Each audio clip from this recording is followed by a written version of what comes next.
Okay, let's unpack this. Today, we're diving deep into a fundamental skill for clear, objective communication. It's something that's, well, absolutely everywhere, helping us cut through the noise and deliver facts that truly stick. We're talking about expository writing. And it's really more than just some dry academic topic, isn't it? It's a critical lens for how we consume and create information every single day. That's exactly right. And our mission for this deep dive really is to move beyond just surface level definitions. We want to truly get under the hood, understand the principles of expository writing, look at its various forms, its core purposes, and also see where you encounter it often without even realizing it. Ultimately, I think the goal is to show you how understanding this type of writing can make you a more, let's say, discerning reader, and definitely a more powerfully effective communicator, no matter what field you're in. So we hear expository, and the immediate thought might be explaining or maybe describing. I mean, the word itself, expository, comes from to expose or to set forth, right? But for an audience like ours, people who already appreciate the nuance in communication, what's the real essence here? What goes beyond that simple dictionary definition? That's a really good question because the real insight, I think, lies in its commitment, its unwavering commitment to facts. Our sources really highlight that expository writing is a style of composition specifically designed to explain, inform, or describe a topic clearly and, crucially, objectively, without the writer's personal opinion sneaking in.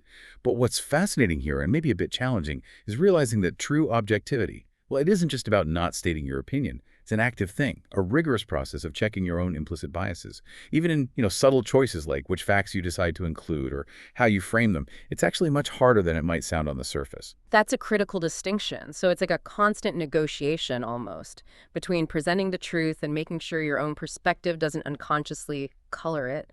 Okay, given that challenge, what then is the fundamental purpose? Why is this type of writing so indispensable?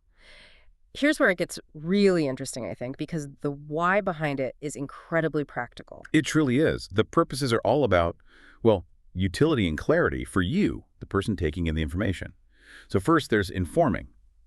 And this is more than just, dumping data on someone. It's about educating readers with new information, with facts, in detail, yes, but curated and structured. Structured so you can actually integrate it into what you already know. Think of maybe a really well-researched science article that doesn't just give you data points, but helps you understand the implications. Right, so it's about making knowledge actually stick, not just passing it along. Precisely. Then we have explaining. This is all about clarifying complex concepts, breaking them down into simpler terms. It's what makes, say, a confusing new technology suddenly click. Like a brilliant guide on how blockchain really works, making it understandable piece by piece. We've all been there, right? Someone tries to explain something complex and you end up more confused.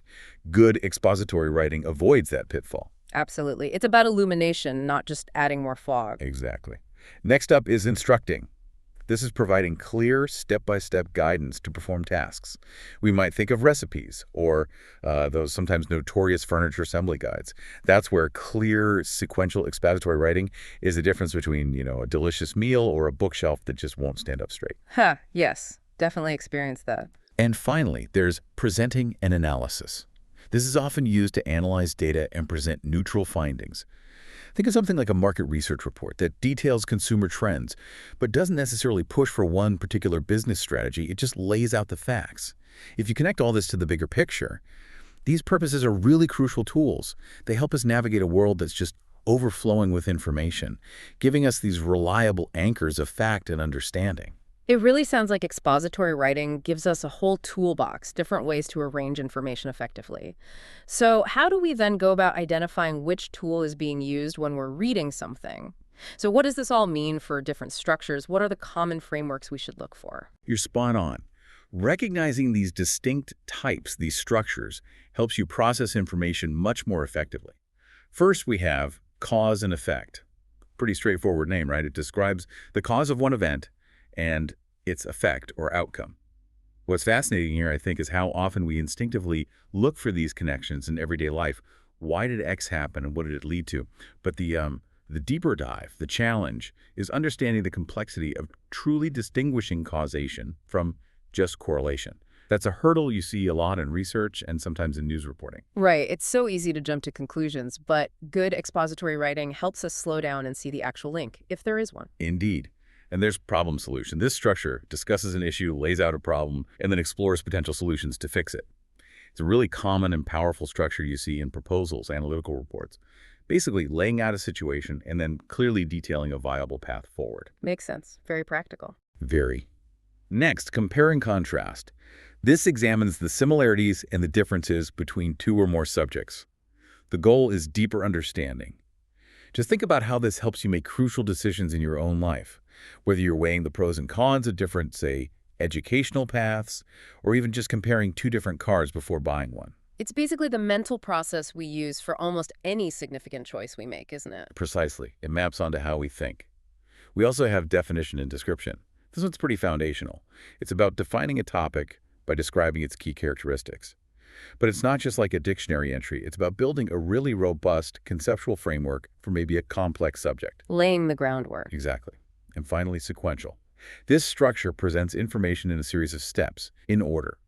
Now, while it seems maybe the most straightforward step 1, step 2, step 3, the difficulty can be deceptive.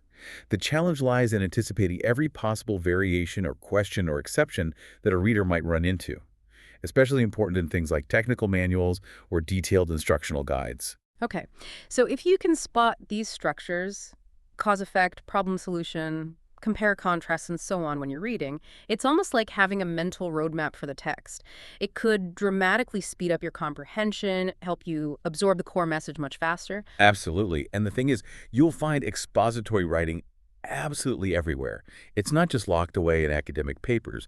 In the real world, its applications are incredibly broad, pervasive, really. You'll encounter it constantly in professional writing, think memos, client reports, project updates. It's the absolute backbone of technical writing. Software manuals, product specifications, user guides. It's critical to report writing, providing those neutral, factual accounts of events or findings. And of course, it forms the entire foundation of a research paper, and, well, nearly all academic assignments. So this isn't some niche concept we're discussing. It's a vital foundational form of communication. It underpins how facts and information get conveyed clearly, concisely across almost every field imaginable. So boiling it down, at its core, expository writing is really about communication that aims to be meticulously clear, rigorously objective, and just solidly, factually grounded. It's about informing without pushing an opinion and explaining without leaving room for ambiguity. It sounds like the bedrock of credible information transfer. Exactly. And that leads nicely, I think, into a final, maybe provocative thought for you to consider. Yeah. In this age we live in, saturated with information, and perhaps even more saturated with opinion, what does it really mean for you? What does it mean to not only recognize, but maybe even to demand truly clear, objective, factual, expository writing in the information you consume day to day? And flipping that coin, how might applying these principles yourself consciously, rigorously elevate your own communication? How could it help ensure your message, your insights are heard and understood for their pure, unadulterated facts? It's a powerful skill set, I believe, both for receiving knowledge and for delivering it effectively.